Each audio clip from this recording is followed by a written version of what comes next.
Hello, everybody. I am your host with the most jam, and welcome back after a very long break. Apologies if you can hear a little bit of my building just turned the heating on for the winter, and so it is very loud in here, but it is very comfortable in here, so I will take it. I also apologize if there is an echo. I will try my best to kind of like drown it out. I'm in like this little bay window thing, so it's a little bit echoey in here. So I've been gone for a while. I moved to Boston, so it's been a hot minute since I've chatted. I've been very busy, so that's what I've been up to. If you were curious, I don't think anybody was curious, but those of you who aren't, that's where I've been. I wanted to discuss the recent elections. Yesterday was election day in many cities and states across the country, and I wanted to take a look at some of the big ones. I'm not going to be taking a look if there was an election in, like, I don't know, some small town in Utah that doesn't really have big implications. I can never say the word implications. Like it never comes out right. But if it doesn't have if it doesn't have a big impact on the greater political discourse of the United States, then it's not really something that I'm all that worried about. So there were four main elections I wanted to talk about because they're four very important ones: Virginia, New Jersey, New York, and Boston. Not just because I live here. So I'll discuss the ones that have a pretty easy a look that don't have. They have big ramifications, but not nearly as big as the other two. The first one I'm going to be discussing is New York. Eric Adams has been elected mayor of New York, first mayor of color, I believe, from what I've understood. So that is huge for the city of New York. Obviously, a Democrat. New York has a very high Democratic population. That's not a surprise to anybody. A lot of people were favoring him over the Republican challenger, and he is going to be keeping things pretty, from what I understand, status quo in terms of mask and vaccine mandates, as well as COVID policy. But that remains to be seen. The other one is Boston, obviously having our first Asian American mayor in Michelle Wu defeating Asada George. Both Democrats, so there wasn't really a Republican option here. No surprise, this is Boston, Massachusetts, after all, but that is the update on that. Those two races are very important because those will see how the cities of Boston and New York, big major economic powerhouses for our country, are run. New York should be pretty status quo, and Boston should be pretty status quo. I think we will continue to be the progressive city that we are. There's a lot of big things in there, but the two that I really want to talk about, and the one that I really want to talk about, is Virginia and New Jersey. New Jersey, as of right now, is too close to call. Phil Murphy, the current incumbent governor, still has a lead over his Republican challenger. It remains to be seen what will happen with that. As the days go by, it'll probably be a little while before we know that. But if we know that, if I get that update while I'm recording this, which I doubt I will because this video is not going to be that long, we will check into that. The big one is Virginia. Glenn Youngkin, the Republican, has defeated the Democratic challenger, and it's not really a challenger because neither of them were incumbents, but this is the first time since 2009 a Republican has won in the state of Virginia for the role of governor, and I can see that it lines up also with being the first year of a Democratic presidency. The last time a Republican won was in 2009 during the presidency of Obama. And now this is the first time a Republican has won in 2021 under the presidency of Joe Biden. A lot of people, especially on the Democratic side, are very confused as to how this had happened. And a lot of people say that this is an indicator for the midterms and the 2024 election, which it is. But I don't think it is in the way that a lot of people are thinking of it. This is not going to be a red wave indicator. This is more of an indicator of the playbooks of both parties. For many years, for about the past 5 years, the Democratic playbook has been, we are not him. We're not Trump. We're not these people. But that doesn't really work anymore. He's gone, and yes, a lot of his supporters are still around. A lot of people who backed him, are still in power. But the reality of the situation is that a lot less people care about Trump because he's just not there anymore. And a lot of people are now shifting their focus onto candidates who actually have qualities about them. You know, we defeated the boogeyman or whatever. We don't really need to talk about these people. And the people I'm talking about are like independents. Independents make up the largest majority of the American electorate. And so they are the people you want to pitch to. And Democrats do a really good job of pitching to their people, but they are pretty bad at pitching to independents. Republicans are so-so at pitching to independents, but they're a little bit better than Democrats because most independents tend to skew either a tiny bit liberal or a tiny bit conservative. They are not going to skew very much liberal or very much conservative. They are a little bit, but they're independent for a reason. They just don't tend to line up with either major party. A lot of them, though, do tend to have historically favored the Republican Party because a lot of them go a little bit more conservative, at least in Virginia. So Virginia Democrats thought, oh, this is now a blue state. We will overwhelmingly win here. Or if it's close, our guy will still come up on top. But that's just not how it works. That's not how it happens. Democrats historically do not come out for non-presidential elections, and they historically are really bad at marketing. Democrats in the past 4 or 5 presidential elections have been really bad at marketing their strategy, with the exception of the 2008 election of Barack Obama. They did not really present something other than, we're not that guy. And granted, some of the guys they were running against were somewhat problematic, they weren't the best of options, and so they were like, oh, we're not that guy, we can do better than that guy. Well, that's not really a playbook. That doesn't tell me what you're going to do. That tells me you're not that guy. Well, a lot of people aren't that guy, so what are you going to do differently that those other people aren't going to do? And so their strategy hasn't been the best. Like I said, with the exception of 2008, where they actually ran on a platform of hope and change that quickly got diminished, they don't really do a good job at that. Republicans are a little bit better at least explaining what they're going to do. Granted, they don't do a good job of explaining what they're going to do. They really don't, but at least they kind of pretend like they're going to tell you what they're going to do. But the Democratic playbook, I think, really does not factor in those independents. Like I said, they don't do a good job of looking at those independents and, trying to appeal to a more moderate audience. They have shifted. There's really been a shift in the Democratic Party as of recently, and the Republican Party. Both parties have shifted. A subsect has shifted outward, and then a subsect has shifted inward. A lot of, more liberal Democrats have shifted farther to the left, and a lot of more conservative Republicans have shifted a lot farther to the right. And then there are these two groups in the middle, the larger electorates, who have shifted more to the center. There are a lot more moderate Democrats and a lot more moderate Republicans than there are fringe. But the Democrat Party, more than the Republican Party, though the Republican Party is just as guilty, more and more have been preaching to the fringe. They've been preaching to these two groups that are on the outside skirts, that aren't really the majority of the electorate, and this middle body is just kind of sitting here like, well, there's more of us, and you're preaching to them. Like I said, Democrats are more guilty of preaching to their fringe group than they are guilty of than the Republicans are guilty of preaching to their fringe group, though both are just as, problematic when it comes to being like not preaching to the middle. Like I said, independent voters are the largest majority, yet they receive less marketing, especially from the Democratic Party. And if the Democratic Party wishes to hold on to its majority in Congress that it has right now, it really needs to double down on marketing to independents. Forget about marketing to your own people. They are already your customers. They are loyal to you. You don't need to get their vote. You don't need to prove anything to you. They will vote for you no matter what. You need to market to the people who are on the fringe, right? If you've got somebody, if you're Chevrolet, and you've got 2 customers in front of you, one of them is a person who has driven a Chevy Silverado for the past 25 years. They've been consistently buying Chevy products. They love Chevy. They got Chevy stickers on their car. They got Chevy stickers on their computer. They got a shirt that says "I love Chevy." They're a Chevy fanatic. And the other person is somebody who has bounced around. They've tried Chevy before, but maybe they've tried a little bit of Ford. Maybe they tried a little bit of General Motors, Dodge, Toyota, whatever. They're bouncing around when it comes to their cars. And so you're faced with these two options, and you have to market to one of them because you only have so many resources. You need to pick one of them. What the Democratic Party has been doing, especially lately, has been picking the Chevy fanatic, the people that they've already, garnered the love for, instead of picking the person who's a little bit indecisive. You need to market, right? If you're Chevrolet, you want to market to the person who isn't a Chevrolet fanatic. The Chevrolet fanatic is going to come out and show up for you 100% of the time. They're a Chevrolet fanatic. You want to market to the person who doesn't necessarily, they've maybe tried to in the past, but they're not decisive one way or another. You want to get that person in a Chevy Silverado out the door, because otherwise Ford's going to come in and put them in an F-150, and you don't want that if you're Chevy.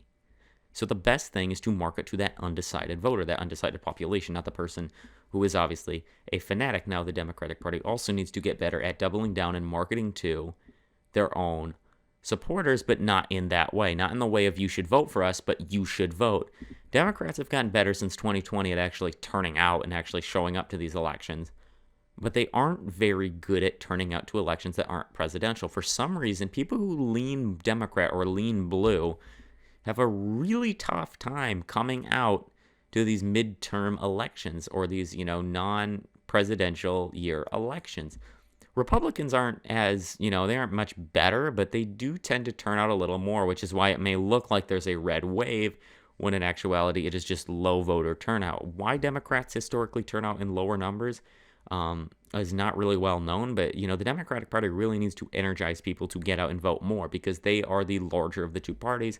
More people in the United States are actually in, or at least registered with the Democratic Party or self-identify as a Democrat than do Republicans. But because Democrats have historically low turnouts because they just don't get people out to vote, they don't always, have the majority. If every member of the Democratic Party who claimed they were a member of the Democratic Party came out and voted in every election, it would always be a large favor. The candidate would always win. The Democratic candidate would always win. And it would always be a large, not a landslide, but a large, one-sided thing in favor of the Democratic candidate because Democrats do outnumber Republicans in this country. And so it would always go to the Democratic candidate.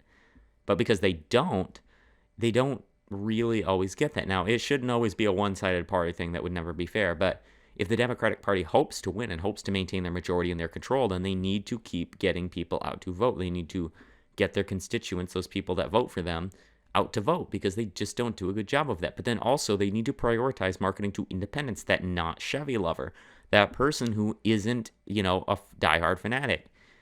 For example, there are people who in this past election who skewed Republicans simply because the Republican Party marketed to them. The Democrats thought, those people will vote for us. They won't like the Republican guy.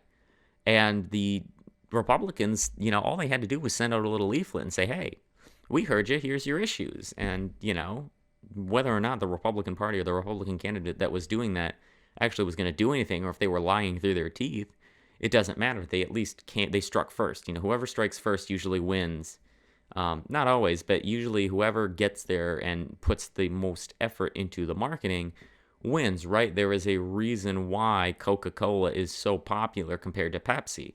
Both are powerhouses, but there is a reason Coca-Cola is popular, There is a reason why there are certain brands that are known in the zeitgeist of our culture better because they did better at marketing. They didn't just sit there. Coke doesn't just sit there and assume everybody knows Coca-Cola. Everybody's going to go to the grocery store and get a Coca-Cola. They still pay millions of dollars for Super Bowl commercials, for regular commercials. They still put, massive amounts of money into their marketing commercials because they don't sit there and assume everybody knows Coca-Cola. Everybody, all these people who don't care one way or another, Coke or Pepsi, they're going to always skew for Coca-Cola. That's not always true. So to assume that people, just because you have the name recognition and just because you're not that brand, right, just because Coke's not Pepsi, doesn't mean people are always going to skew there. Some people just are going to say, well, you know what? I don't know enough about Coke to try it. I think I'm going to go with Pepsi. And so that's where that happens. You got to market to your independent voters. That is the largest electorate in the American voting system. And that is the group that is going to decide who wins an election. Obviously, another thing that drove low turnout this time was dissatisfaction with Joe Biden as president. I would agree with, a lot of people who are not very happy with the way that this presidency has turned out. I can understand that. I myself am not very happy. There have been some things I go, yeah, that's cool. I like that. Very first few days in office, I was very happy with his performance, but now I'm quite dissatisfied. I don't think this is this is not obviously it's a politician. It's whatever. He's the better option on the table for America. He's, like I've always said, he's somebody's grandpa. He's not getting us in trouble. He's just hanging his head low. But, he hasn't done a great job with, things. There's Afghanistan. There are many things that he has done. There have been many issues. His bills have not passed Congress nearly as fast as he promised they would. There's not been nearly as many. The COVID rollout has been better, but not nearly as good as it was promised to be. Now, that might be for a different reason. That's more for hesitancy, but that's also a lack of marketing on their end. But, a lot of people are dissatisfied with this presidency, but that is always how it is. People tend to be dissatisfied with the sitting president. Donald Trump was a very rare example where people either loved him or hated him. Most people don't hate the president, but they're usually iffy on the job performance, right? George Bush, Barack Obama, Bill Clinton, George H.W. Bush. Most people don't hate the president, like I said, or love the president. Donald Trump is a very rare example in the history of presidents, along with like Ronald Reagan, where you either have people that absolutely love him or absolutely hate him.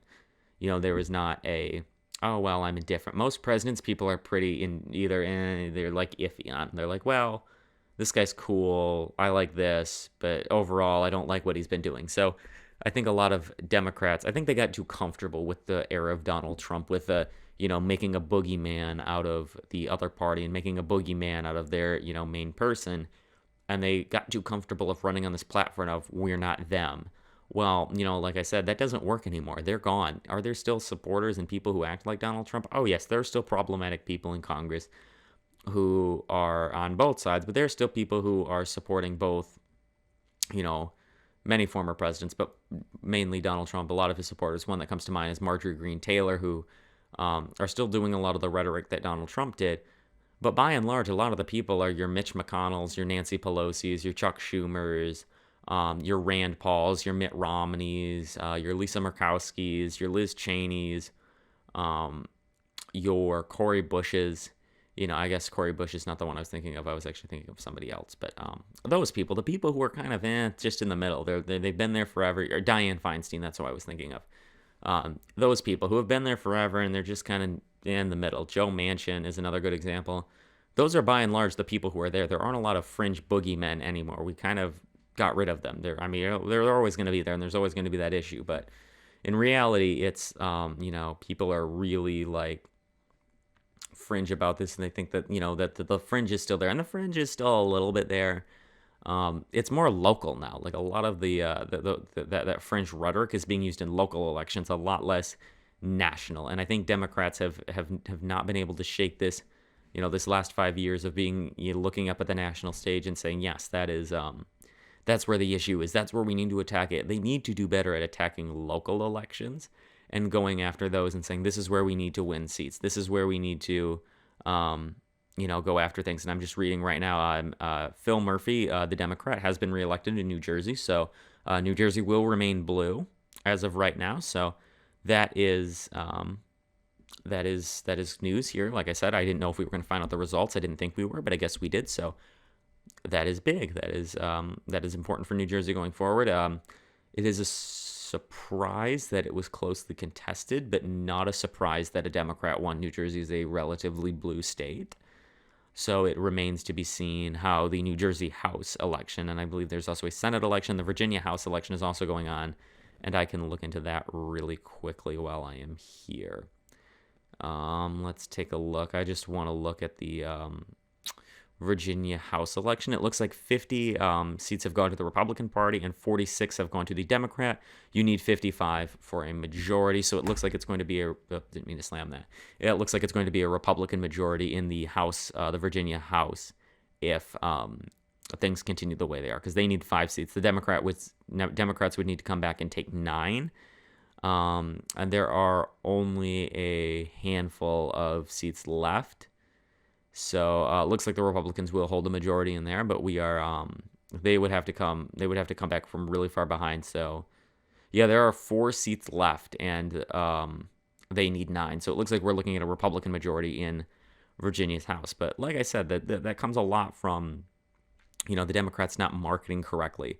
I remember having a conversation with somebody. We were discussing political campaigns, and someone along the line said Democrats are some of the stupidest people when it comes to marketing. And that is true. They are very bad when it comes to marketing because they are always in the business of assuming that people will just vote for them, assuming that these independents will vote for them just because. Well, you can't vote just because, that, like I said, they've been locked in these last 5 years of just because we're the Democrats, just because we're not them, people will vote for us. And that's just not how it is. That's just not how politics work. That's just not how people function. Like I said, they have a bigger voting base, but they don't do anything to tap the fringe voters, or the not the fringe voters, excuse me. They do more to tap the fringe voters than they do to tap the independents, who they need the independents. So, big governor's race is coming up in Georgia soon. And it looks like David Perdue, the former senator, will face off against Stacey Abrams. If Democrats hope to elect a Democratic governor of Georgia, which it is very possible to do, they need to get better at marketing. They see that Georgia flipped blue in 2020, and they're going to sit there and go, well, Georgia flipped blue, so we don't need to do anything. No, you need to market, because when it comes to that, that was a very close race. That was within a percentage point, I believe. I'm not exactly sure how many votes the difference was, but that was within a percentage point in Georgia. It was very, very close. They need to be, and that was after 4 years of all-out effort. They need to continue that momentum if they hope to win, but it remains to be seen if they will do that, or if they will just get back into the business of assuming and just not do marketing strategies. But that's the whole thing about politics. It's one big, elections are just one big marketing campaign to say, hey, this is why my brand is better than their brand, and blah blah blah. And we really ought to get out of that. We really ought to get out of saying my brand is better than their brand because XYZ. It should really be, here's what I'm going to do. Here's my plan. Here's why my brand is more effective. Forget why their brand is bad. Forget that I'm not their brand. Just say, here's my brand. Here's what we're going to do. Here's why it's going to work.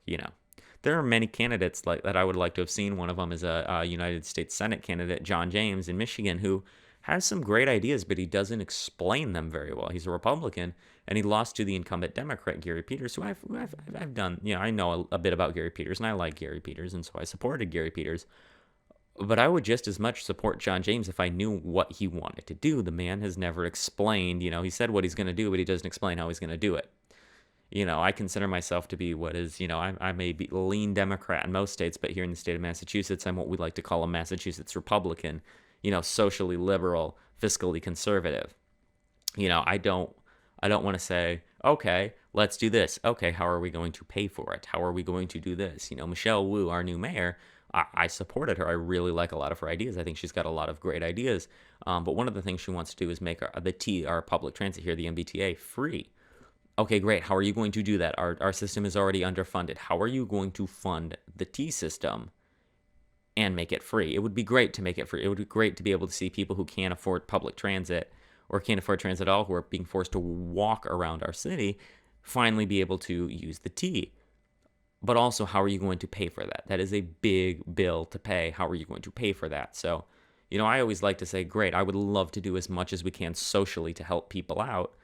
But how are you going to pay for that? How are you going to do that?